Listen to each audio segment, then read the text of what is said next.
13-savol. Savolda o'qib olamiz. Mis kuporasi x gram suvda eritildi.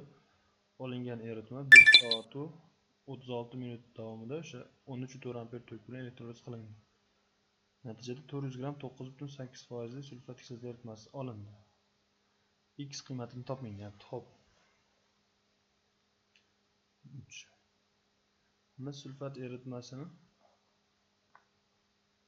elektroliz reaksiyasini yozamiz. Katot mis, anoda kislorod, sulfat kislota eritmasi. Xo'p, shunda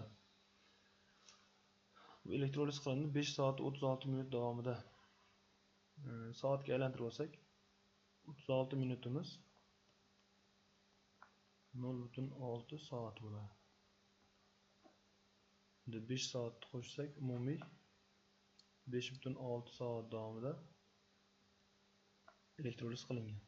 1 soatda 13.4 amperda aylantiryapmiz faradayga. Bu degani 0.5 faraday bo'ladi.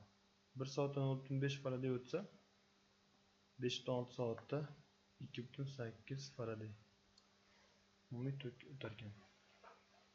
Shunda hosil bo'lgan eritma 400 gram 9.8% sulfat kislota eritmasi.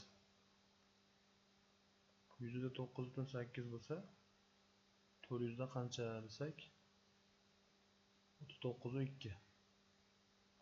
39.2 gram sulfat kislota hosil bo'ldi elektroliz natijasida. Bizda sulfat kislotadan 49 hosil bo'lganda eritmaning kamayishi 32 gram mis 8 gram kislorod hisobiga 40 bo'ladi. Va 80 gram mis sulfat elektrolizga uchragan. Bunga 1 faraday tok kuch sarflangan. Shunda 39.2 da qancha desak 32 gram eritmaning kamayishi 64 gram elektrolizga uchragan mis sulfat va 0.8 faraday umumiy sarflangan tok kuchi tuzga. Shunda bizda umumiy tok kuchimiz 2.8 faraday edi.